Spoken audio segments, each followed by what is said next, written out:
गोटे जंगलरे गुड़िया नारे गोटे सुंदर आउ भल चढ़ेईटिए रहुथिला। गुड़ियार बापा राजू बहुत गरीब थिले, हेले राजू बहुत भल चढ़ेईटिए थिला। से तांको झियो गुड़िया को पाठ पढ़ेईकी कलेक्टर करबाकू चाहुथिले। सेथिपाई से गरीब हेले भी तांको झियो पिंकीर एडमिशन गोटे भल स्कूल रे करिथिले।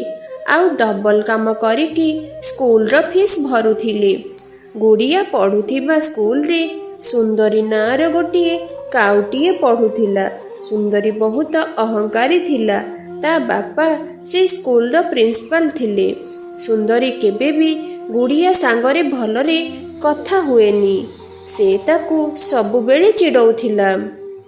गुड़िया पाठ पढ़ारे बहुत भल थिला। से तांको बापांको शर्त पूरण करबाकू चाहुथिला। सेथिपाई से सबु वर्ष एग्जाम रे फास्ट हेउथिला। आउ आरपटे सुंदरी जम्मा भी पाठ पढ़ु नथिला। ता बापा प्रिंसिपल हेइथिले बोली सेथिपाई ताकू सबु वर्ष पास करि देउथिले। सुंदरी निजर होमवर्क केबे भी करू नथिला। गोटे दिन सुंदरी पिंकी को कहिला, सुन गुड़िया, तू तो जानिछु काली पाई हमको होमवर्क दिया जाइछि, हेले सेति पाई मो पाखरे टिके भी समय नाही। काहे कि ना आज मोर गोटे पार्टी की जिबार अछि, सेति पाई मु चाहूछि मो होमवर्क तू टिके करि दे। हेले सुंदरी, गोटे दिन रे मु दीटा होमवर्क केमिति करिवि? कोन कहिलु तू जानिछु ना तू काहकू मना करूछु। मो बापा हेउचंती स्कूल रो प्रिंसिपल। मु चाहिले तते स्कूल रो बाहर करि देबी। तू मते धमक कौन पाई दउछु? आमको आम काम निजे करिबा आवश्यक। ठीक अछि, तू मो होमवर्क करबा को मना कर देलु ना। एबे देख मु तोर कोन करूछि, एबे तो स्कूल आसबा को भी डरिबु। गुड़िया सुंदरी को किछि भी जवाब देलानी। आउ चुपचाप सेठारु चली आसिला। स्कूल शेष होगा परे से घर को फेरिला। गुड़ियार माँ जंगलर अन्य मानक घर को काम करने को जाउथिले। सेथिपाई स्कूल रु जाइकी गुड़िया घरर काम करने को पड़ुथिला। गुड़िया काम करि सारिबा परे से पाठ पढ़िबा को बसी पड़े। आउ संध्यारे पुणी थरे निज माँ को रोषेई काम रे साहाय्य करे। से दिन राति रे गुड़िया खाइकी सोई पड़िला। ता पर दिन जेतेबेले से स्कूल को गला, से देखिला फास्ट पीरियड रे टीचर आसी नहांती। एक कथा सुनिकी समस्ते खुशी होई गले, हेले गुड़िया को टिके भी खुशी मिलिलानी। आउ आरपटरे सुंदरी गुड़िया को हैरान करबा को बाट मिलिगला। आज तते मोटो किए बंचाइबो मु टिके देखिबी। एतिकी कही सुंदरी ता सांग मानकू डाकिला। आउ गुड़िया को कहिला, चल एबे तो लंच बॉक्स मते दे। हेले मो लंच बॉक्स तुमको कौन पाई देबी? अच्छा ताहले तू एमिति मानिबुनी। तापरे सुंदरी गुड़ियार लंच बॉक्स को छड़ेकी नहीं गला। आउ देखिकी कहिला, छी छी छी छी, एते खराब खाइबा कोन तू या खाउछु? एमिति खाइबा त हम घर चाकर मानकू भी दउनु। एतिकी कही सुंदरी गुड़ियार लंच बॉक्स को डस्टबिन रे फोपाड़ी देला। गुड़िया को बहुत कांद लागुथिला। से पूरा दिन किछि भी खाइलानी। से जेतेबेले घर को गला, से देखिला तांको बापांको देह बहुत खराब होई जाइची। आउ से बिछणारू भी उठी पारु नहांती। हे भगवान, तमे सब दुख गरीब मानकू कौन पाई दउछ? मो बापा एबे रोगरे पड़ी गले। आम घर बापांको पाई चलुथिला, एबे एकाकी मो माँ केमिति संभाळिबे? मु एबे स्कूल फीस केमिति भरिबी? जल्दी मो बापांको देह ठीक कर दिया भगवान। दिन को दिन राजूर देह खराब हेबाको लागिला। एमिति 2 मास बीतीगला। गुड़िया 2 मास हेला स्कूल फीस देई नथिला। सेथिपाई सबुदिन स्कूल रे प्रिंसिपल ठारू ताकू गाली सुनिबाकू पड़ुथिला। गुड़िया, तू एबे संगे संगे क्लास रू बाहरी जा। 2 मास हेलाने तू फीस देइनु। जेबे तू फीस भरिबु से पर्यंत तू सब बेले क्लास रो बाहरे ही छिड़ा हेबु। टिकी कहिकी प्रिंसिपल सर सेठारू चली गले। तांको जीवा परे सुंदरी बहुत जोरे हसिबाकू लागे। हा हा हा, ବିଚାରି ଗରିବ ଚଢ଼େଇ। ଆଜି ତ ମୋ ବାପା ବି ୟାକୁ ସଦିଲେ। ହେଲେ ତୁ ତ ଜାଣୁଛୁ ତୁ ଗରିବ ବୋଲି, ତାହେଲେ ଏତେ ଦାମିକା ସ୍କୁଲରେ ନାଁ କାହିଁକି ଲେଖିଥିଲୁ? ଗୁଡ଼ିଆ ସୁନ୍ଦରୀକୁ କିଛି ବି କହିଲାନି। ହେଲେ ତାକୁ ବହୁତ ଖରାପ ଲାଗୁଥିଲା। ସେ ଚୁପଚାପ ସେଠାରୁ ଚାଲି ଆସିଲା। ସ୍କୁଲ ଶେଷ ହେବା ପରେ ଗୁଡ଼ିଆ ଘରକୁ ଚାଲି ଆସିଲା। ହେଲେ ଦେଖିଲା ତା ବାପା ସେମିତି ହିଁ ଶୋଇଛନ୍ତି। ନିଜ ଘରର ଏମିତି ଅବସ୍ଥା ଦେଖିକି ଗୁଡ଼ିଆ ସ୍କୁଲ ଫିସ୍ ବିଷୟରେ କିଛି ବି କହିଲାନି। ଆଉ ମନେ ମନେ ଭାବିଲା, ସୁନ୍ଦରୀ ଠିକ କଥା କହୁଥିଲା, ମୋତେ ସେ ସ୍କୁଲ ଛାଡ଼ିବାକୁ ପଡ଼ିବ। ଏବେ ତ ଗୁଡ଼ିଆ ସାଙ୍ଗରେ ସବୁବେଳେ ଏମିତି ହେବାକୁ ଲାଗିଲା। ସେ ସ୍କୁଲ ଯାଉଥିଲା ଆଉ ପ୍ରିନ୍ସିପାଲ ତାକୁ ଗାଳି କରିକି ତାକୁ କ୍ଲାସ ରୁମରୁ ବାହାର କରିଦେଉଥିଲେ। ଆଉ ସୁନ୍ଦରୀ ତା ସାଙ୍ଗମାନଙ୍କ ସହ ଆସିକି ତାକୁ ବହୁତ ମଜାକ ଉଡ଼ଉଥିଲା। ସେଦିନ ବି ସ୍କୁଲ ଶେଷ ହେବା ପରେ ସେ ଉଦାସ ହୋଇ ଘରକୁ ଫେରିଲା। ଆଉ ଆସି ଦେଖିଲା ତା ବାପା ତଳେ ଶୋଇଛନ୍ତି। ଗୁଡ଼ିଆ ତା ମାଆକୁ ପଚାରିଲା, ମାମା, ବାପା ତଳେ କ'ଣ ପାଇଁ ଶୋଇଛନ୍ତି? ଝିଅ, ଆମେ 2 ମାସ ହେଲାଣି ଘରର ଭଡ଼ା ଦେଇନୁ। ସେଥିପାଇଁ ସେ ଘରର ସବୁ ଜିନିଷ ବିକିକି ତାଙ୍କ ଭଡ଼ା ଆଦାୟ କରୁଛନ୍ତି। ଆଉ ଯଦି ଆମେ ଆର ମାସରେ ଭଡ଼ା ନ ଦେଲୁ ତାହେଲେ ସେ ଆମକୁ ଘରୁ ବାହାର କରିଦେବେ। ଏବେ ଗୁଡ଼ିଆ ବୁଝିପାରୁନଥିଲା ସେ ଏବେ କ'ଣ କରିବ। ସେ ବିଚାରି ବହୁତ ଚିନ୍ତାରେ ପଡ଼ିଗଲା। ଆଉ ତା ବାପା ତଳେ ଶୋଇଥିବା କାରଣରୁ ତାଙ୍କ ଦେହ ଆହୁରି ଖରାପ ହୋଇଗଲା। ହେଲେ ଗୁଡ଼ିଆ ପାଖରେ ଏତେ ବି ପଇସା ନଥିଲା ଯାହାଦ୍ୱାରା ସେ ତାଙ୍କ ବାପାଙ୍କ ପାଇଁ ଔଷଧ କିଣିପାରିବ। ଯେ ପର୍ଯ୍ୟନ୍ତ ମୋ ବାପାଙ୍କ ଦେହ ଠିକ ହୋଇନି ମୁଁ ସ୍କୁଲ ଜମା ବି ଯିବିନି। ଆଉ କାମ ଖୋଜିକି କାମ କରିବି। ଗୁଡ଼ିଆ ଏବେ ସ୍କୁଲ ଯିବା ଛାଡ଼ିକି ସବୁବେଳେ କାମ ଖୋଜିବାକୁ ଲାଗିଲା। ହେଲେ ତାର କମ୍ ବୟସ ପାଇଁ ତାକୁ କୋଉଠି ବି କାମ ମିଳିଲାନି। ସେ ପୁରା ଦିନ ସବୁଆଡ଼େ ବୁଲିବାକୁ ଲାଗିଲା। ଆଉ ସନ୍ଧ୍ୟାରେ ଘରକୁ ଆସିକି ଖାଲି ପେଟରେ ଶୋଇପଡ଼ୁଥିଲା। ଏମିତି ଆଉ 1 ମାସ ବିତିଗଲା। ସେ ଘରର ମାଲିକ ଆସିଲା। ତମେମାନେ ଏବେ ମୋ ଘର ଖାଲି କରିଦିଅ। ତମେମାନେ ମୋ ଘର ଭଡ଼ା ଦେଉନ। ଆଉ ମାଗଣାରେ ତୁମକୁ ମୁଁ ଏଠି ରହିବାକୁ ଦେବିନି। ଏ ଘରକୁ ମୁଁ ଆଉ ଜଣକୁ ଭଡ଼ା ଦେଇସାରିଛି। ଏଇ ଅଧଘଣ୍ଟା ଭିତରେ ସେ ଏ ଘରକୁ ଆସିବ। ତମେ ଏ ଘର ଖାଲି କରିଦିଅ। ଗୁଡ଼ିଆର ମା ଘରର ମାଲିକକୁ ବହୁତ ରିକ୍ୱେଷ୍ଟ କଲା। ହେଲେ ଚିଲ ସେମାନଙ୍କ କଥା କିଛି ବି ଶୁଣିଲାନି। ଆଉ ସେମାନଙ୍କୁ ଘରୁ ବାହାରକୁ ବାହାର କରିଦେଲା। ସେ 3 ଜଣ ରାସ୍ତା କଡ଼ରେ ଯାଇ ବସିଲେ। ଏବେ ସେମାନଙ୍କ ପାଖରେ ନା କିଛି ଖାଇବାକୁ ଥିଲା ନା ରହିବାକୁ କିଛି ଥିଲା। ମାମା, ଏବେ ଆମେ କ'ଣ କରିବା? ଭଗବାନ ତ ସବୁଆଡ଼େ ବାଟ ବନ୍ଦ କରିଦେଲେ। ଏବେ ଆମକୁ ଭୋକରେ ମରିବା ଅପେକ୍ଷା ଆମ ପାଖରେ କିଛି ବି ବାଟ ନାହିଁ। ଏମିତି କହନି ଝିଅ, ଭଗବାନ ଏତେ ବି ନିର୍ଦ୍ଦୟ ନୁହନ୍ତି। ସେ ଆମକୁ କିଛି ନା କିଛି ବାଟ ନିଶ୍ଚୟ ଦେଖେଇବେ। ଲାଗୁଛି ବାପାଙ୍କୁ ବହୁତ ଜୋରରେ ଭୋକ ଲାଗିଲାଣି। ମୁଁ ଜଙ୍ଗଲ ଭିତରେ ଥିବା ନଦୀରୁ ପାଣି ନେଇକି ଆସୁଛି। ଗୁଡ଼ିଆ ଜଙ୍ଗଲ ଭିତରକୁ ପାଣି ଆଣିବା ପାଇଁ ଚାଲିଗଲା। ଯେତେବେଳେ ସେ ବୋତଲରେ ପାଣି ଭରୁଥିଲା ଠିକ୍ ସେତିକି ବେଳେ ସେଠି ଗୋଟେ ଜଳପରି ପ୍ରକଟ ହେଲେ। ଆଉ କହିଲେ, କଥା କ'ଣ ଝିଅ? ତୁ ଏତେ ଚିନ୍ତାରେ କ'ଣ ପାଇଁ ଅଛୁ? ହେଲେ ତମେ କିଏ? ମୁଁ ଗୋଟେ ଜଳପରି। ମୁଁ ଅଧା ଶରୀର ମଣିଷର ଓ ଅଧା ମାଛ ଭଳି। ମୁଁ ତୁମକୁ ସାହାଯ୍ୟ କରିବାକୁ ଆସିଛି। କୁହ, ତମର କ'ଣ ଅସୁବିଧା ହୋଇଛି? ଗୁଡ଼ିଆ ଜଳପରୀକୁ ସବୁ କଥା କହିଲା। ଗୁଡ଼ିଆ, ତୁମକୁ ଯେତେ ଦୁଃଖ ଦେଖିବାର ଥିଲା ତମେ ଦେଖିଦେଲ। ଏବେ ତମ ଜୀବନରେ କେବଳ ଖୁସି ହିଁ ରହିବ। ମୁଁ ତୁମକୁ କିଛି ଦେଉଛି। ଜଳପରି ଗୋଟେ ସୁନାର ପଲଙ୍କ ଆଉ ଗୋଟେ ରୂପାର ପଲଙ୍କ ପ୍ରକଟ କଲେ। ଆଉ କହିଲେ, ଏ ସୁନା ଆଉ ରୂପା ବେଡ୍ ତୁମ ପାଇଁ। ଏ 2 ବେଡ୍ ଯାଦୁଇ ବେଡ୍। ଏ ରୂପା ବେଡ୍ ଉପରେ ତୁମ ବାପାଙ୍କୁ ଶୁଆଇ ଦେବ। ତାଙ୍କର ଦେହ ପୁରାପୁରି ଠିକ୍ ହୋଇଯିବ। ଆଉ ସୁନାର ବେଡ୍କୁ ତୁମେ କିଛି ବି ମାଗିପାରିବ। ଟଙ୍କା, ଗାଡ଼ି, ଘର, କିଛି ବି। ହେଲେ ଜଳପରି, ଏତେ ଭାରି ଭାରି ବେଡ୍ ମୁଁ ନେଇକି କେମିତି ଯିବି? ମୁଁ କହୁଥିଲି ନା, ଏ 2ଟି ବେଡ୍ ହେଉଛନ୍ତି ଯାଦୁଇ ବେଡ୍। ତୁମେ ତୁମ ମାଙ୍କ ପାଖକୁ ଚାଲିଯାଅ ଆଉ ମନେ ମନେ ଆକୁ ମନେ ପକେଇବ। ଏମାନେ ଆପେ ଆପେ ହିଁ ଚାଲି ଆସିବେ। ଗୁଡ଼ିଆ ଜଳପରୀକୁ ଧନ୍ୟବାଦ ଜଣାଇକି ନିଜ ମା ପାଖକୁ ଚାଲିଗଲା।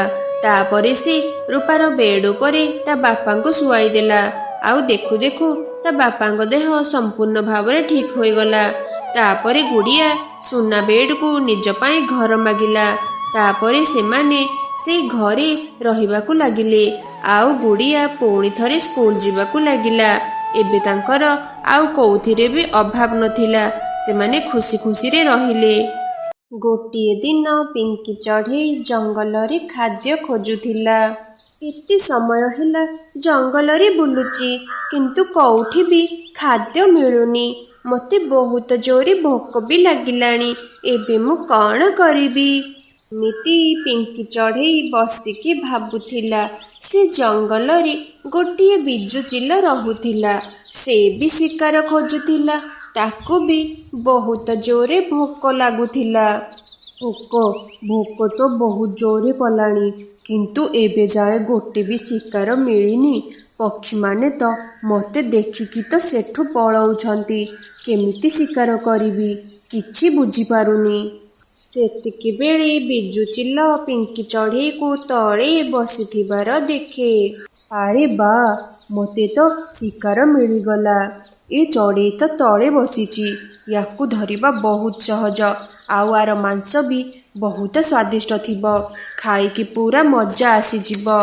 ଏତିକି ବେଳେ ପିଙ୍କି ଚଢ଼େଇ ବିଜୁ ଚିଲକୁ ତା ଆଡ଼କୁ ଆସୁଥିବାର ଦେଖିଦିଏ। ସେ ବହୁତ ଡରିଯାଏ। ଆରେ ମୁଁ କ'ଣ ଖାଇବା ଖୋଜୁଛି? ଏ ବିଜୁ ଚିଲ ତ ମୋତେ ଖାଇବାକୁ ଆସିଲାଣି। ଯଦି ମୁଁ ଦୌଡ଼ିକି ଯିବାକୁ ଚେଷ୍ଟା କରିବି, ଏ ବିଜୁ ଚିଲ ମୋତେ ଧରି ନେବ। ନା, ମୋତେ କିଛି ଉପାୟ କରିବାକୁ ପଡ଼ିବ। ସେତିକି ବେଳେ ପିଙ୍କି ଚଢ଼େଇ ଦେଖେ ତା ପାଖରେ କିଛି ହାଡ଼ ପଡ଼ିଛି। ପିଙ୍କି ଚଢ଼େଇ ସେ ହାଡ଼ ଆଣି ତାକୁ ଖାଇବାକୁ ଲାଗେ। ଆରେ ବା, ଚିଲର ମାଂସ ଖାଇକି ମଜା ଆସିଗଲା। ଆଉ ଏହା ବି ବହୁତ ସ୍ୱାଦିଷ୍ଟ ଲାଗୁଛି। ସତରେ ଚିଲମାନଙ୍କର ମାଂସ ଆଉ ହାଡ଼ ବହୁତ ସ୍ୱାଦିଷ୍ଟ। ଏହା ଶୁଣି ବିଜୁ ଚିଲ ବହୁତ ଡରିଯାଏ। ସେ ଭାବେ ଏ ଚଢ଼େଇ ବୋଧେ ଚିଲମାନଙ୍କର ଶିକାର କରି ଖାଉଛି। ଆରେ ବାପରେ, ଲାଗୁଛି ଏ ଚଢ଼େଇ ବୋଧେ ଚିଲମାନଙ୍କର ଶିକାର କରି ଖାଉଛି। ଲାଗୁଛି ଇଏ ବୋଧେ ବହୁତ ଶକ୍ତିଶାଳୀ। ଇଏ ହାଡ଼ ବି ଚୋବେଇ ଚୋବେଇ ଖାଉଛି। ଯଦି ମୁଁ ୟାକୁ ଆକ୍ରମଣ କରିବି, ତାହେଲେ ଇଏ ମୋତେ ଖାଇଦେବ। ନା ପୁଅ ବିଜୁ, ଚାଲ ଏଠୁ ପଳା, ଜୀବନ ଧରିକି ପଳା। ଏହା କହି ବିଜୁ ଚିଲ ସେଠାରୁ ଦୌଡ଼ିକି ପଳାଏ। ଏହା ଦେଖି ପିଙ୍କି ଚଢ଼େଇ ବହୁତ ଖୁସି ହୁଏ। ଏ ଭଗବାନ, ମୋ ଜୀବନ ଯାଉ ଯାଉ ବଞ୍ଚିଗଲା। ଭଲ ହେଲା, ଠିକ୍ ସମୟରେ ଏ ହାଡ଼ ମିଳିଗଲା। ନହେଲେ ଆଜି ସେଇ ଚିଲ ମୋତେ ମାରି ତାର ଶିକାର କରିଦେଇଥାନ୍ତା। ଏସବୁ ଗୋଟିଏ ଗଛ ଉପରେ ବସି କାଳୁ କାଉ ଦେଖୁଥିଲା। କାଳୁ କାଉ ପିଙ୍କି ଚଢ଼େଇକୁ ସବୁବେଳେ ହଇରାଣ କରୁଥିଲା। ଏ ପିଙ୍କି କି ମୁଣ୍ଡ ପାଇଛି? ଇଏ ତ ବିଜୁ ଚିଲକୁ ବି ବୋକା ବନେଇ ଦେଲା। କିନ୍ତୁ ମୁଁ ଏ ପିଙ୍କି ଚଢ଼େଇକୁ ଜମାରୁ ଛାଡ଼ିବିନି। ମୁଁ ଏବେ ଯାଇ ବିଜୁ ଚିଲକୁ ସବୁ ସତ ସତ କଥା କହିଦେବି। କେମିତି ପିଙ୍କି ତାକୁ ବୋକା ବନେଇଲା। ଏହା କହି କାଳୁ କାଉ ବିଜୁ ଚିଲ ପାଖକୁ ଦୌଡ଼ିକି ଯାଏ। ଏ କାଳୁ କାଉ କଥା କ'ଣ? ଆଜି କ'ଣ ନିଜେ ଖାଦ୍ୟ ହେବାକୁ ଆସିଛୁ?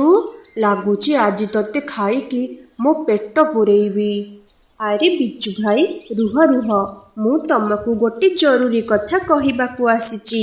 ତମକୁ ସେ ବୋକା ବନେଇଲା, ତମେ ଜାଣିପାରିଲନି। ହି ହି ହି। କିଏ ମୋତେ ବୋକା ବନେଇଲା? କାହାର ଏତେ ସାହସ? କହ ମୋତେ, ତାକୁ ମୁଁ ଜମାରୁ ଛାଡ଼ିବିନି। ଏ ବିଜୁ ଭାଇ, ତମେ ଯେତେବେଳେ ସେ ଚଢ଼େଇର ଶିକାର କରିବାକୁ ଯାଇଥିଲ, ମୁଁ ସବୁ ଦେଖୁଥିଲି। ସେ ପିଙ୍କି ଚଢ଼େଇ କୋଉ ଚିଲ ଖାଉନି ମ। ସେ ମିଛରେ କିଛି ହାଡ଼ ଆଣି ତମ ଆଗରେ ନାଟକ କଲା। ସିଏ କୋଉ ମାଂସ ଖାଉନି। ସେ ତମକୁ ଡରେଇବା ପାଇଁ ଏମିତି ସବୁ କାମ କଲା। ଆଚ୍ଛା, ତାହେଲେ ସେ କୋଉ ଚିଲମାନଙ୍କର ଶିକାର କରୁନି। ସେ ତା ଜୀବନ ବଞ୍ଚେଇବା ପାଇଁ ମିଛ କହିଲା। ହଁ ବିଜୁ ଭାଇ, ତମକୁ ଡରେଇଲା। ତମେ ବି କେଡ଼େ ଡରକୁରା। ଗୋଟେ ସାମାନ୍ୟ ଚଢ଼େଇକୁ ଦେଖି ଡରିଗଲ। ମୁଁ କାହାକୁ ଡରୁନି। ମୁଁ ବାସ୍ ସେ ଚଢ଼େଇ କଥା ଶୁଣି ଟିକେ ଡରି ଯାଇଥିଲି। ନହେଲେ ମୁଁ କାହାକୁ ବି ଡରୁନି। ପିଙ୍କି ଚଢ଼େଇ ବିଷୟରେ ସବୁ କଥା ଜାଣିବା ପରେ ବିଜୁଚିଲ ବହୁତ ରାଗିଗଲା। ଏମିତି କାଳୁ କାଉ ବିଜୁଚିଲକୁ ବହୁତ ରଗେଇ ଦିଏ ଆଉ ତାକୁ ନେଇ ପିଙ୍କି ଚଢ଼େଇ ପାଖକୁ ଯିବାକୁ ଲାଗେ। ପିଙ୍କି ଚଢ଼େଇ ପଳା ଏଠୁ। ମିଠୁ ଭାଇ ଏମିତି କ'ଣ ହେଲା? ମୁଁ କ'ଣ ପାଇଁ ଯିବି? ଆରେ ପିଙ୍କି ଚଢ଼େଇ, ତୁ ସିନା ଯେମିତି ସେମିତି କରି ସେ ବିଜୁଚିଲଠୁ ଚାଲି ଆସିଲୁ, କିନ୍ତୁ ସେ କାଳୁ କାଉ ତୋ ବିଷୟରେ ସବୁ ସତ କଥା ବିଜୁଚିଲକୁ କହିଦେଲା। ସେ ବିଜୁଚିଲ ଏବେ ରାଗିକି ତୋ ଆଡ଼କୁ ଆସୁଛି। ସେ ବିଜୁଚିଲ ଆସିକି ତୋତେ ଖାଇଦେବ। ଏମିତି କହିକି ମିଠୁ ଶୁଆ ସେଠାରୁ ଦୌଡ଼ିକି ପଳେଇଲା। ମୁଁ ଏମିତି କେତେ ଦିନ ଯାଏ ବିଜୁଚିଲଠୁ ଦୌଡ଼ିକି ଯାଉଥିବି? ନା, ମୋତେ ଏମିତି କିଛି କରିବାକୁ ପଡ଼ିବ ଯାହାଦ୍ୱାରା ବିଜୁଚିଲକୁ ଭଲ ମଜା ଶିଖେଇବି। ପିଙ୍କି ଚଢ଼େଇ ଦେଖେ ବିଜୁଚିଲ ତା ଆଡ଼କୁ ଆସୁଛି। ସେ ସିଧା ଆରପଟକୁ ମୁହଁ କରିଦିଏ ଆଉ କହିବାକୁ ଲାଗେ, ସେ କାଳୁ କାଉ କେଡ଼େ ଅଳସୁଆ। କେତେବେଳୁ କହିଲିଣି ଯା ସେ ବିଜୁଚିଲକୁ ବୋକା ବନେଇକି ଆସିବୁ। ସେ ଏବେ ଯାଏ ଆସିନି। ମୋତେ କେତେ ଜୋରେ ଭୋକ ଲାଗିଲାଣି। ବିଜୁକୁ କେତେବେଳେ ନେଇକି ଆସିବ କେଜାଣି, ଆଉ ମୁଁ ତାକୁ ମଜା କରିକି ଖାଇବି। ବିଜୁଚିଲ ଆଉ କାଳୁ କାଉ ତାର ପଛପଟେ ଠିଆ ହୋଇଥିଲେ। ସେ ଏ କଥା ଶୁଣି ବହୁତ ଆଶ୍ଚର୍ଯ୍ୟ ହୋଇଯାନ୍ତି। ତାହେଲେ ଏ କାଳୁ କାଉ ମୋତେ ଧୋକା ଦେଲା। ଇଏ ମୋତେ ବୋକା ବନେଇ ଏ ପିଙ୍କି ଚଢ଼େଇ ପାଖକୁ ନେଇକି ଆସିଛି। ସେଥିପାଇଁ ଏତେ ମିଠା ମିଠା କଥା କହୁଥିଲା। ବିଜୁଚିଲ ବହୁତ ଡରିଯାଏ ଆଉ ତାକୁ କାଳୁ କାଉ ଉପରେ ବହୁତ ରାଗ ଲାଗେ। ହଇରେ କାଳୁ କାଉ ଧୋକେବାଦ, ତୁ ମୋତେ ମାରିବାକୁ ଆଣିକି ଆସିଛୁ। ତତେ ମୁଁ ଜମାରୁ ଛାଡ଼ିବିନି। ରେ ବିଜୁ ଭାଇ, ତମେ ଭୁଲ ବୁଝୁଛ। ଏ ପିଙ୍କି ଚଢ଼େଇ ମିଛ କହୁଛି। ମୁଁ ତମକୁ ଧୋକା ଦେଇନି।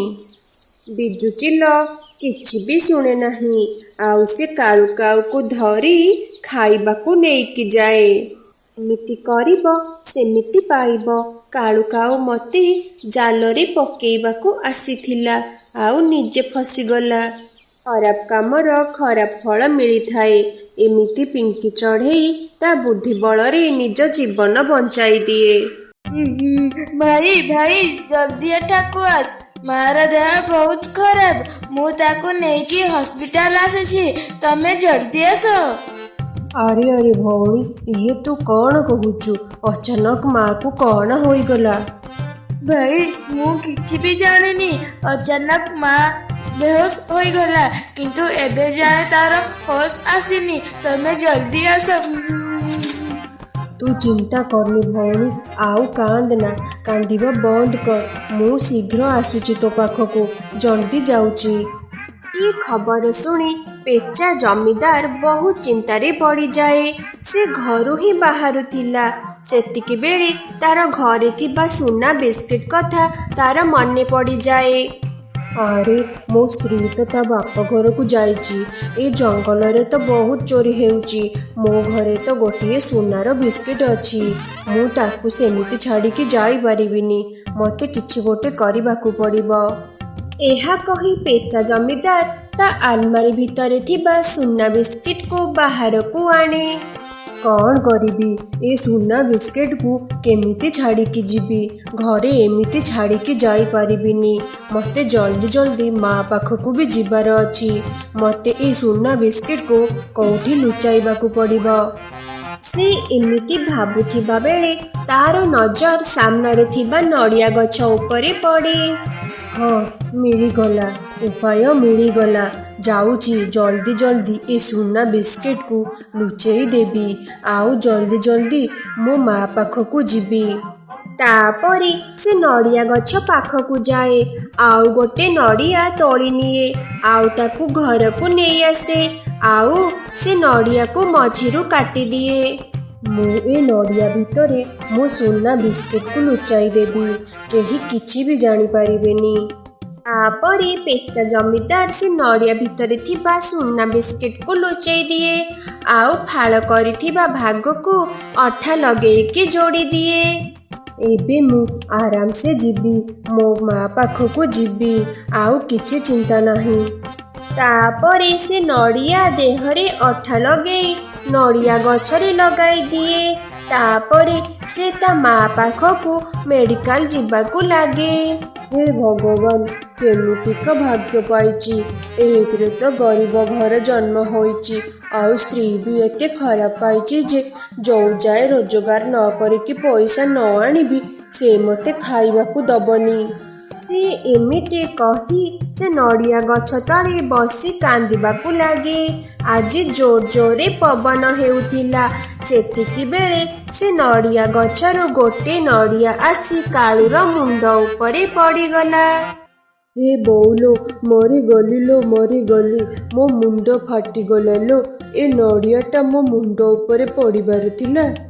କାଳୁ କାଉ ସେତିକି ବେଳେ ଦେଖେ ନଡ଼ିଆ ଭିତରେ କିଛି ଚମକୁଥିଲା। ଆରେ, ୟା ଭିତରେ ଚମକୁଥିବା ଜିନିଷ କ'ଣ?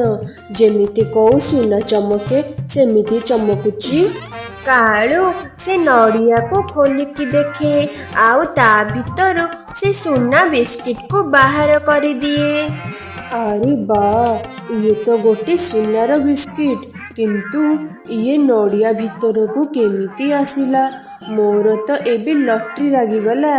ମୁଁ ଭଗବାନଙ୍କୁ ଯାହା ମାଗୁଥିଲି ଭଗବାନ ମୋତେ ସେଇଆ ଦେଇଦେଲେ। ଏହା କହି କାଳୁ କାଉ ଭାବିବାକୁ ଲାଗେ। କିନ୍ତୁ ସେ ଜାଣିନଥିଲା ଯେ ପେଚା ଜମିଦାର ନଡ଼ିଆ ଭିତରେ ସୁନା ବିସ୍କୁଟକୁ ଲୁଚାଇଥିଲା। କିନ୍ତୁ କାଳୁ କାଉ ତ ବହୁତ ବଡ଼ ମୂର୍ଖ ଥିଲା। ତା ମୁଣ୍ଡକୁ ମୂର୍ଖ ବୁଦ୍ଧି ହିଁ ଆସେ। ଆରେ, ମୋତେ ଲାଗୁଛି ନଡ଼ିଆ ଗଛ ଗୋଟେ ଯାଦୁର ନଡ଼ିଆ ଗଛ। ସେଥିପାଇଁ ତ ୟା ଭିତରୁ ସୁନାର ବିସ୍କିଟ ବାହାରିଲା। ଏସବୁ ନଡ଼ିଆ ଭିତରେ ସୁନା ବିସ୍କିଟ ଅଛି। ତାହେଲେ ଯାଉଛି ସବୁ ନଡ଼ିଆ ତୋଳିକି କାଟିକି ଦେଖିବି। ଏହା କହି କାଳୁ ସେ ସୁନା ବିସ୍କିଟକୁ ବୁଦା ମୂଳେ ଲୁଚାଇ ଦିଏ। ଆଉ ସେ ନଡ଼ିଆ ଗଛରେ ଚଢ଼ିଯାଏ। ଆଉ ଗୋଟି ଗୋଟି କରି ସବୁ ନଡ଼ିଆ ତୋଳିବାକୁ ଲାଗେ। କିଛି ସମୟ ପରେ ସେ ସବୁ ନଡ଼ିଆ କାଟିକି ଦେଖେ। କିନ୍ତୁ କୋଉ ନଡ଼ିଆ ଭିତରେ ଆଉ ସୁନା ବିସ୍କୁଟ ନଥିଲା। ଆରେ, ଇଏ କ'ଣ? ଆ ଭିତରେ ତ ଆଉ ସୁନା ବିସ୍କୁଟ ନାହିଁ।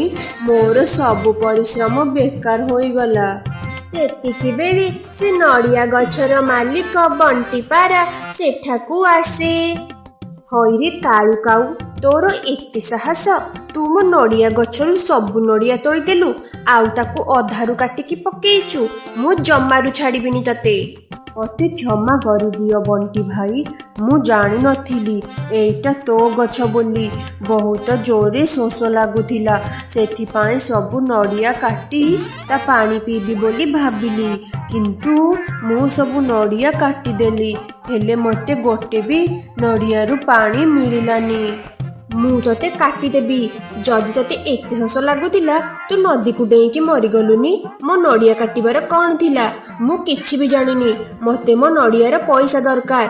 ଏବେ ଦରକାର ମୋତେ ପଇସା। ବଣ୍ଟି ଭାଇ, ତୁ ତ ଜାଣିଛୁ ମୁଁ ବହୁତ ଗରିବ। ମୁଁ ଏତେ ସାରା ନଡ଼ିଆର ପଇସା କୋଉଠୁ ଆଣିକି ଦେବି?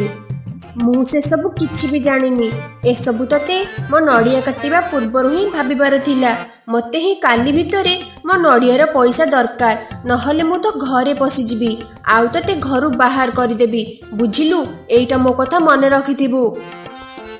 ଏହା କହି ବଣ୍ଟି ପାରା ସେଠାରୁ ଚାଲିଯାଏ। ହେ ଭଗବାନ, ମୋ ଜୀବନରେ ଜମା ବି ଖୁସି ନାହିଁ। ଟିକେ କ'ଣ ଖୁସି ମିଳିଥିଲା, ଏ ବଣ୍ଟି ଆସିକି ସବୁ ଖରାପ କରିଦେଲା।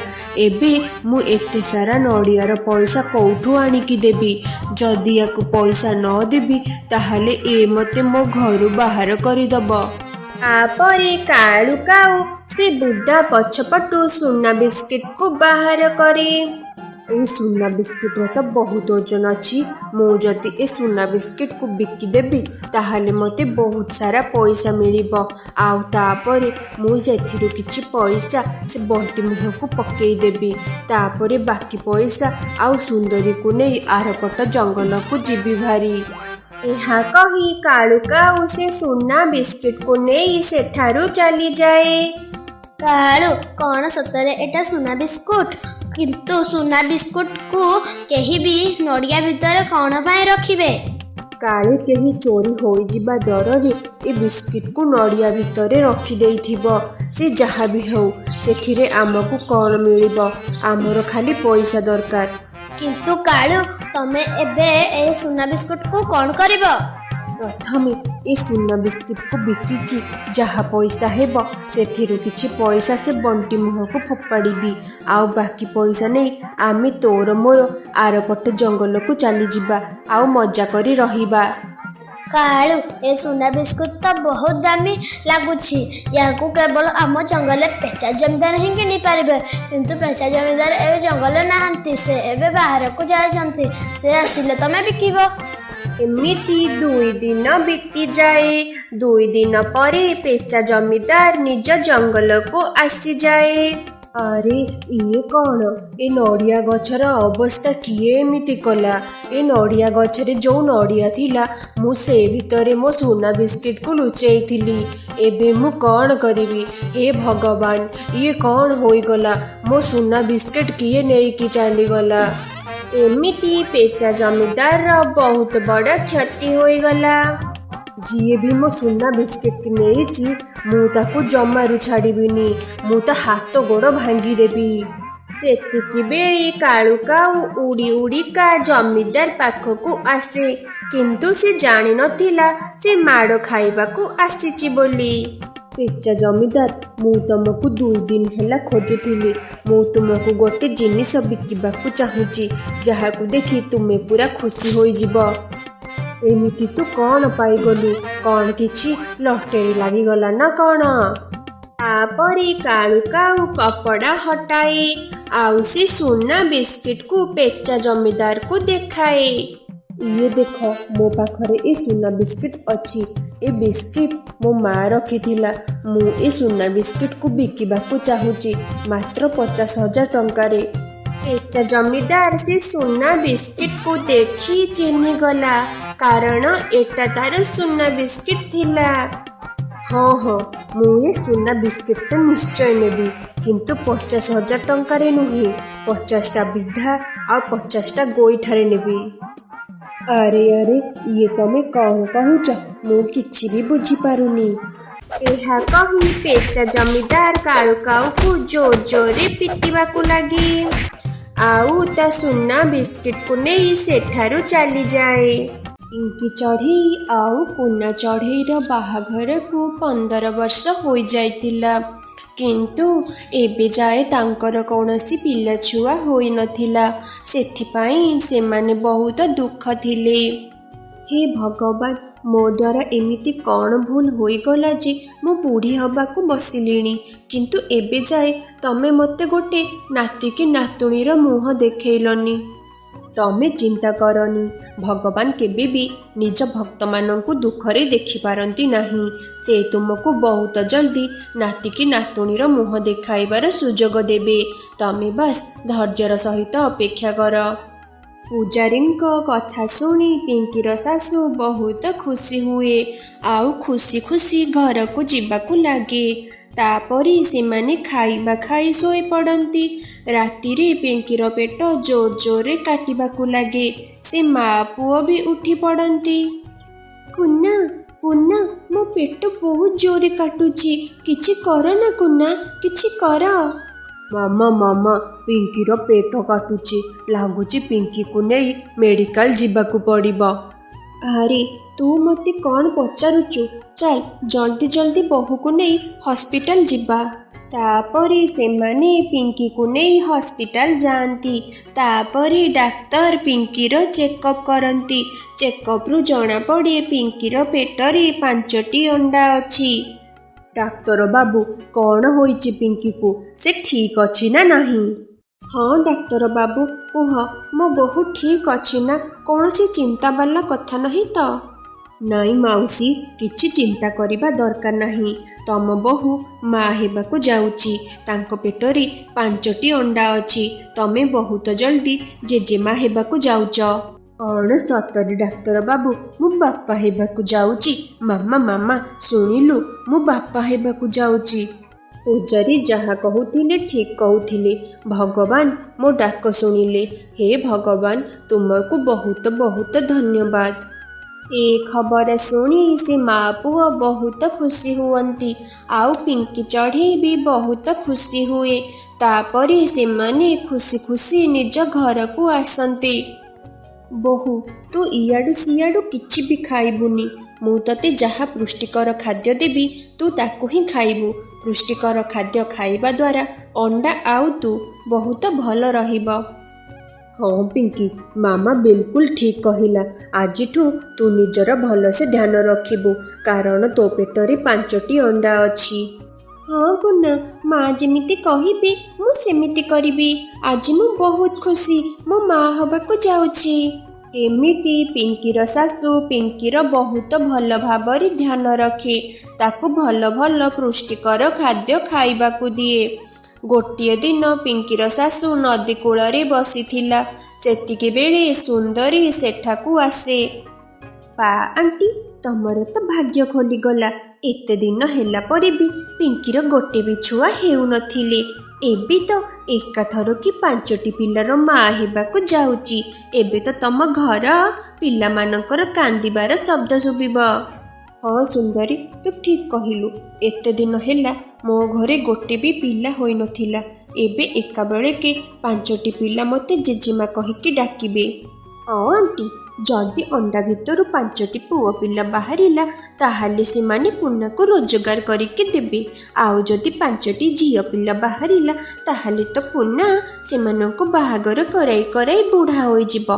ता जीवन तो खाली रोजगार करिबारे ही पळेइब। तते टिके लाज लागुनी सुंदरी?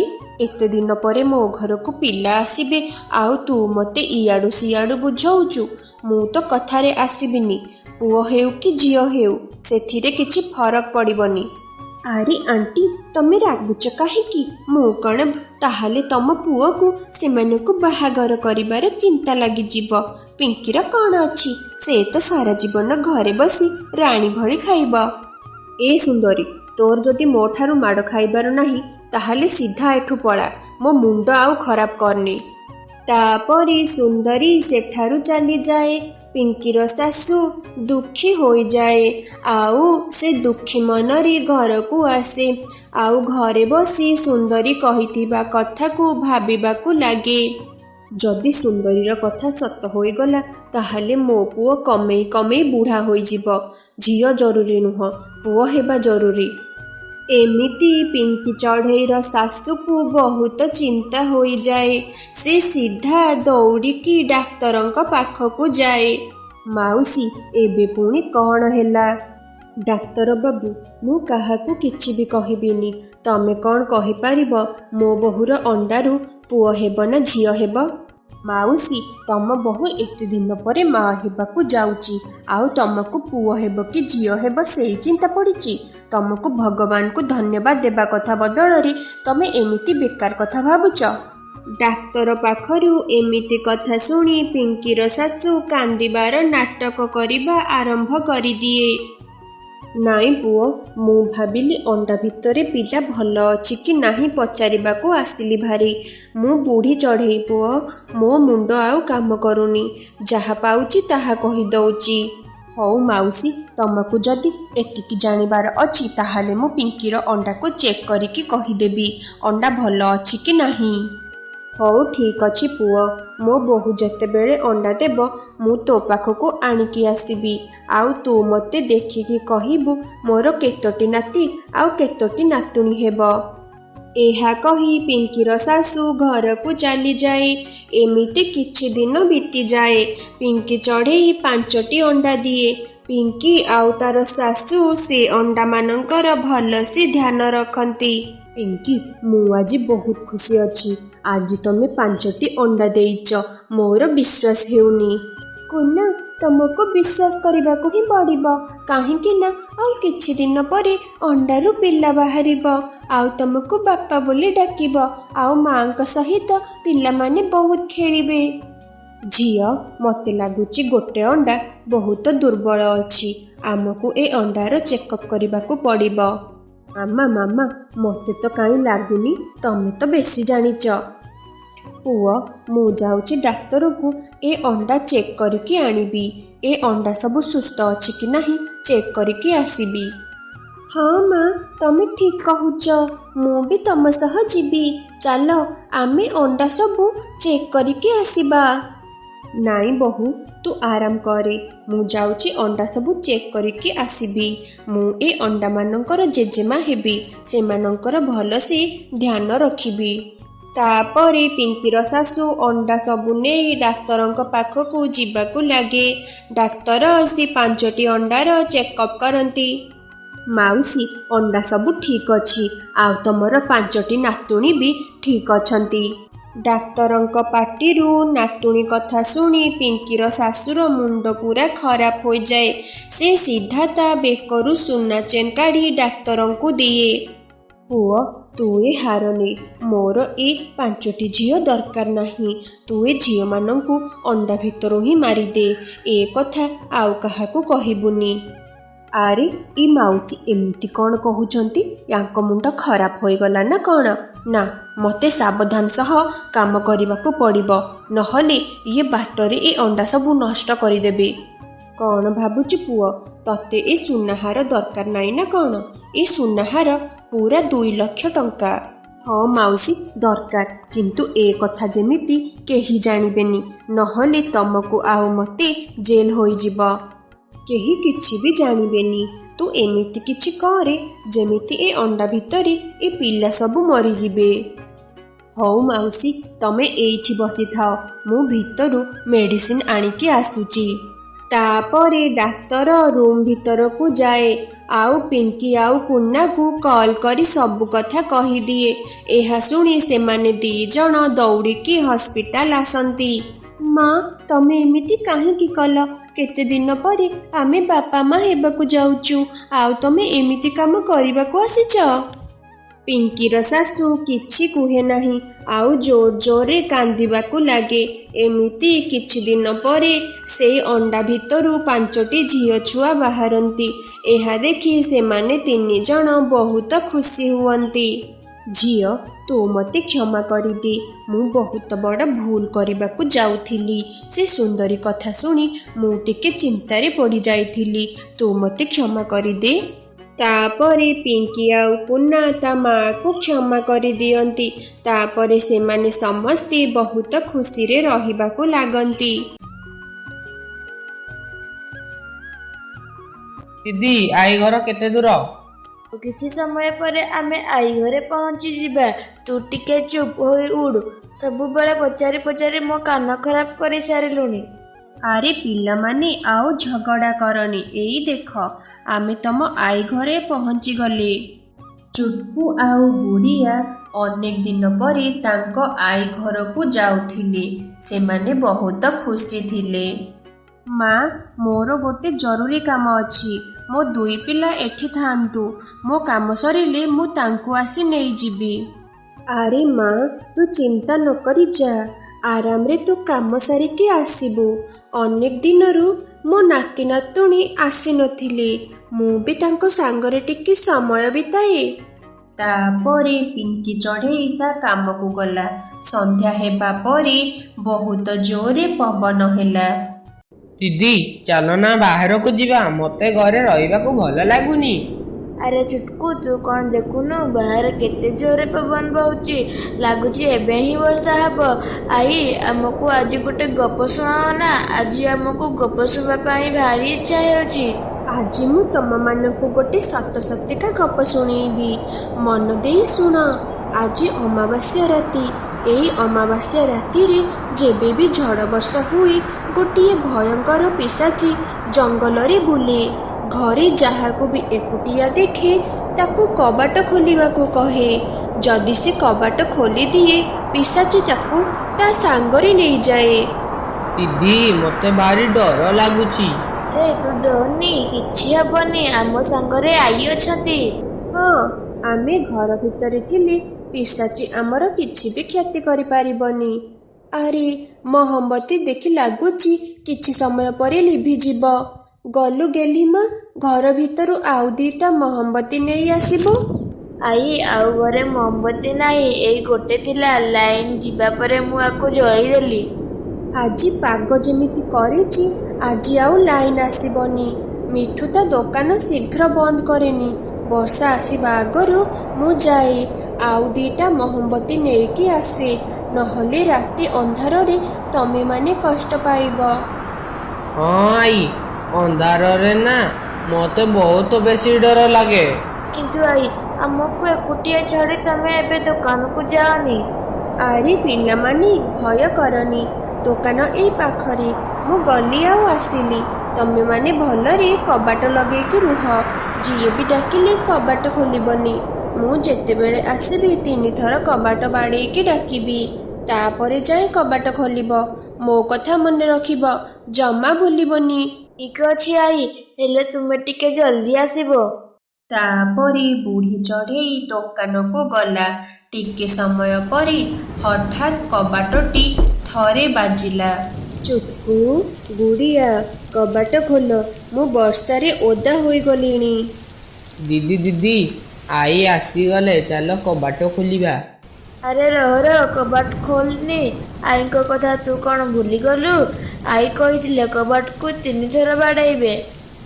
ଆରେ ଦିଦି, ବାହାରେ ତ ଝଡ଼ ବର୍ଷା ହେଉଛି, ଆମେ ବୋଧେ ଶୁଣି ପାରି ନଥିବା। ଚାଲ ନା କବାଟ ଖୋଲିବା, ଆଈ ଓଦା ହୋଇଗଲାଣି।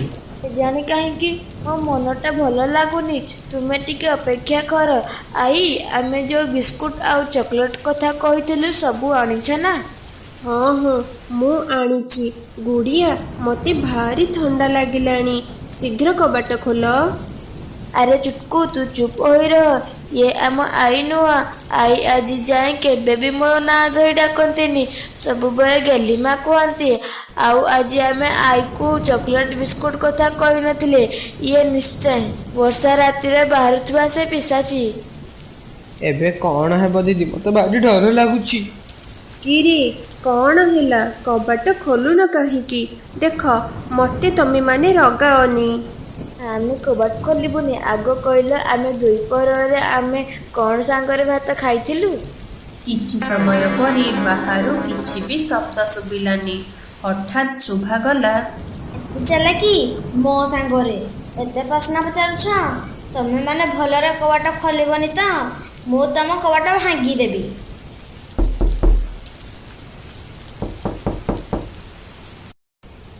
ଦିଦି, ଏବେ ଆମେ କ'ଣ କରିବା? ଏ ବିଶାଜି ତ ଆମ ଘର ଭାଙ୍ଗିଦେବ। ଭୟ କରନି, ମୁଁ ପିଶାଚି ସହ କଥା ହେଉଛି। ଯା ଶୀଘ୍ର ଝଲକା ଖୋଲିବୁ, ଜମା ଶବ୍ଦ କରିବୁନି। ତୁମେ ଆଉ କବାଟ ବାଡ଼ାଅନି, ଟିକେ ଅପେକ୍ଷା କର, ମୁଁ କବାଟ ଖୋଲୁଛି। ଏଇ ହେଲା ନା ସୁନା ଝିଅ, ଏବେ ଆଉ ଡେରି କରନି, ଶୀଘ୍ର କବାଟ ଖୋଲ, ନହେଲେ ଏ ଭଙ୍ଗା କବାଟ ଭାଙ୍ଗିବା ପାଇଁ ମୋତେ ବେଶୀ ସମୟ ଲାଗିବନି। ପିଶାଚି ବାହାରେ ଥାଇ କଥା କହୁଥିଲା। ସେପଟେ ଚୁଟକୁ ଝରକାକୁ ପୂରାପୂରି ଖୋଲିଦେଲା। ତାପରେ 2 ଭଉଣୀ ଚୁପ୍ ଘରୁ ବାହାରି ଗଲେ।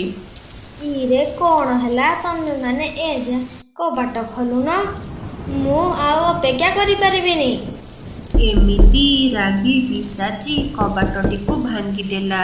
ସେ ଘର ଭିତରକୁ ଯାଇ ଦେଖିଲା, ଘର ଭିତରେ କେହି ନାହାନ୍ତି। ମୋ ପାଖରୁ ବଞ୍ଚି ତମେ କୁଆଡ଼େ ବି ଯାଇପାରିବନି। ମୁଁ ତମମାନଙ୍କର ରକ୍ତ ବାସ୍ନା ପାଇଛି, ମୁଁ ଛାଡ଼ିବିନି, ତମମାନଙ୍କୁ ବି ଛାଡ଼ିବିନି। ଏମିତି କହି ପିଶାଚି 2 ଛୁଆଙ୍କର ପଛ କଲା। 2 ଛୁଆ ଖୁବ୍ ଜୋରରେ ଉଡ଼ୁଥିଲେ। ଦିଦି, ମୋ ଡେଣା ତ ବହୁତ ଜୋରରେ ବଥା ହେଉଛି, ମୁଁ ଆଉ ଉଡ଼ି ପାରିବି ନାହିଁ। ମୁଁ ଏବେ କ'ଣ କରିବି? ଆଉ ଟିକେ କଷ୍ଟ କର ଚୁଟକୁ। ଏଇ ଦେଖ, ଆଗରେ ଜଣଙ୍କର ଘର ଦେଖାଯାଉଛି, ଚାଲ ତାଙ୍କୁ ସାହାଯ୍ୟ ମାଗିବା। 2 ଚଢ଼େଇ ଛୁଆ ଯେଉଁ ଘରକୁ ଯାଇ କବାଟ ବାଡ଼େଇଲେ, ସେ ଗୋଟେ ତାନ୍ତ୍ରିକର ଘର ଥିଲା। 2 ଛୁଆଙ୍କର ଏପରି ଅବସ୍ଥା ଦେଖି ସେ ତାଙ୍କୁ ଘର ଭିତରକୁ ନେଇଗଲା। 2 ଛୁଆ ତାଙ୍କୁ ସବୁ ଘଟଣା କହିଲେ। ମୋ ଘର ଭିତରକୁ ପିଶାଚି କେବେ ହେଲେ ଆସିପାରିବନି। ପିଲାମାନେ, ତମମାନଙ୍କର ଭାଗ୍ୟ ଭଲ, ଆଜି ନିଜ ବୁଦ୍ଧି ଆଉ ସାହସ ପାଇଁ ତମେମାନେ ବଞ୍ଚିଗଲ। ଅନେକ ଦିନରୁ ଏକ ପିଶାଚି ଶାନ୍ତ ଥିଲା। ଆଜି ଅମାବାସ୍ୟା ରାତିରେ ତା ଉପରେ ପୁଣି ଝଡ଼ ବର୍ଷା ହେଉଛି। ନିଶ୍ଚୟ ପିଶାଚି ତା ଶକ୍ତିକୁ 2 ଗୁଣା କରିବା ପାଇଁ ଶିକାର ଖୋଜୁଛି। ଏବେ ତାହେଲେ ଆମେ କ'ଣ କରିବୁ? ଆମେ ଘରକୁ କେମିତି ଯିବୁ? ଆଉ ଆଈ ଆମକୁ ନିଶ୍ଚୟ ଖୋଜୁଥିବେ। ତମେ ଚିନ୍ତା କରନି, ସେ ବଡ଼ମାନଙ୍କୁ କିଛି କରେନି ଏବଂ ଛୋଟ ଛୁଆମାନଙ୍କୁ ଖୋଜେ। ତମ ଆଈ ଏବେ ସୁରକ୍ଷିତ ଥିବେ। ଥରେ ଜଣେ ପରୀ ମୋ ଉପରେ ଖୁସି ହୋଇ ମୋତେ ଚକୋଲେଟ୍ ଘର ଦେଇଥିଲେ।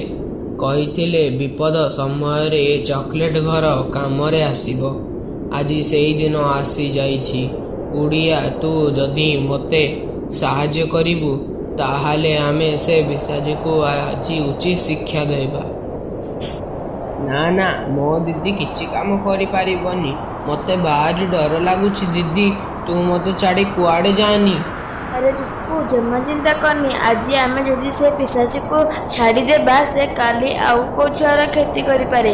ସେ ପିଶାଚୀକୁ ଶାସ୍ତି ଦେବା ପାଇଁ ଆପଣ ଯାହା ବି କହିବେ ମୁଁ ସେଇଆ କରିବି। ତେବେ ଠିକ୍ ଅଛି, ମୁଁ ଏ ଚକୋଲେଟ୍ ଘରକୁ ଆମ ଜଙ୍ଗଲରେ ଥିବା ବଡ଼ ବରଗଛ ପାଖରେ ରଖିଦେଇଛି। ମୁଁ ଯାହା କହୁଛି ତୁ ସେସବୁ ବିଶାଜୀକୁ କହି ଚକୋଲେଟ୍ ଘର ପାଖକୁ ନେଇ ଆସେ। ଏମିତି ଯୋଜନା ବନାଇ ତାନ୍ତ୍ରିକ ଚୁଟକୁକୁ ନେଇ ବଡ଼ ବରଗଛ ପାଖକୁ ଗଲା ଆଉ ଯାଦୁରେ ଚକୋଲେଟ୍ ଘରକୁ ବଡ଼ କରିଦେଲା। ସେପଟରେ ଗୁଡ଼ିଆ ନିଜ ଆଈ ଘରକୁ ଯାଉଥିଲା। ତାକୁ ଏକା ଦେଖି ପିଶାଚୀ ତା ପାଖକୁ ଆସିଲା। କିରେ, ତୁ କ'ଣ ଭାବୁଥିଲୁ? ଲୁଚି ଲୁଚି ଘରକୁ ଚାଲିଯିବୁ? ମୁଁ ଜାଣିପାରିବିନି? ଏବେ ଧରା ପଡ଼ିଲୁ। ମୁଁ ତୋତେ ଏବେ ମୋ ସାଙ୍ଗରେ ନେଇଯିବି। ମୁଁ ଜାଣିଗଲି, ମୁଁ ଏବେ ଆଉ ରକ୍ଷା ପାଇବିନି। ମୋତେ ତୁମ ସାଙ୍ଗରେ ନେବା ପୂର୍ବରୁ ମୋର ଗୋଟେ ଶେଷ ଇଚ୍ଛା ପୁରା କରିଦିଅ। ଆମ ଜଙ୍ଗଲରେ ଯେଉଁ ବଡ଼ ବରଗଛ ଅଛି ତା ପାଖରେ ଗୋଟେ ଚକୋଲେଟ୍ ଘର ଅଛି। ମୋର ଚକୋଲେଟ୍ ଖାଇବାକୁ ଭାରି ଇଚ୍ଛା ହେଉଛି। ମୁଁ ଆଗ ସେ ଘରୁ କିଛି ଚକୋଲେଟ୍ ଖାଇଦିଏ, ତାପରେ ତୁମ ସାଙ୍ଗରେ ଯିବି। ଆଚ୍ଛା ଆଚ୍ଛା, ଠିକ୍ ଅଛି। ମୁଁ ତ ଶେଷ ଇଚ୍ଛା ପୁରା କରିଦେବି। ଚାଲ ସେ ଚକୋଲେଟ୍ ଘରକୁ ଯିବା। ତାପରେ ଗୁଡ଼ିଆ ଆଉ ପିଶାଚୀ ସେ ଚକୋଲେଟ୍ ଘର ପାଖରେ ଯାଇ ପହଞ୍ଚିଲେ। ପିଶାଚୀ, ତମେ ବାହାରେ ଥାଅ, ମୁଁ ଯାଉଛି ଚକୋଲେଟ୍ ଘର ଭିତରକୁ ଚକୋଲେଟ୍ ନେଇ ଆସିବି। ତୁ ବାହାରେ ଥା, ମୁଁ ଭିତରକୁ ଯାଇ ଚକୋଲେଟ୍ ଆଣୁଛି। ପିଶାଚୀ ଯେମିତି ଚକୋଲେଟ୍ ଘର ଭିତରକୁ ଗଲା, ତାନ୍ତ୍ରିକ ଆସି ଚକୋଲେଟ୍ ଘରଟିକୁ ଭଲ କରି ତାଲା ମାରିଦେଲା ଆଉ ଛୋଟ କରିଦେଲା। ତାପରେ ସମସ୍ତେ ମିଶି ମାଟି ଖୋଳି ସେ ଚକୋଲେଟ୍ ଘରକୁ ପୋତିଦେଲେ। ଏବେ ବିଶାଜୀ ଆଉ ବାହାରିବନି କି କାହାର କ୍ଷତି କରିବନି।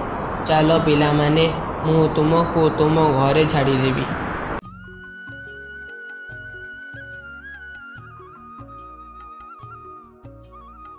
ଆରେ ପିଲାମାନେ, ତମେମାନେ ଠିକ୍ ଅଛ ତ? ମୁଁ ସାରା ଜଙ୍ଗଲରେ ତମମାନଙ୍କୁ ଖୋଜୁଥିଲି। ଦୁଇ ଛୁଆ ତାଙ୍କ ଆଈଙ୍କୁ ସବୁ ଘଟଣା କହିଲେ। ତାନ୍ତ୍ରିକ ବାବା, ତମମାନଙ୍କୁ ଅନେକ ଅନେକ ଧନ୍ୟବାଦ। ଆଜି ତୁମ ପାଇଁ ମୋ ଦୁଇ ନାତି ନାତୁଣୀ ରକ୍ଷା ପାଇଗଲେ। ଏ ଦୁଇ ଛୁଆ ତ ବହୁତ ସାହସୀ ଆଉ ବୁଦ୍ଧିମାନ। ସେମାନଙ୍କ ପାଇଁ ହିଁ ମୁଁ ଆଜି ବିଶାଜୀକୁ ଧରିପାରିଲି। ଏବେ ଆଉ ନ ଡରି ଘରକୁ ଯାଅ। ଆଜି ପରଠୁ ଆଉ ସେ କାହାର କ୍ଷତି କରିପାରିବ ନାହିଁ।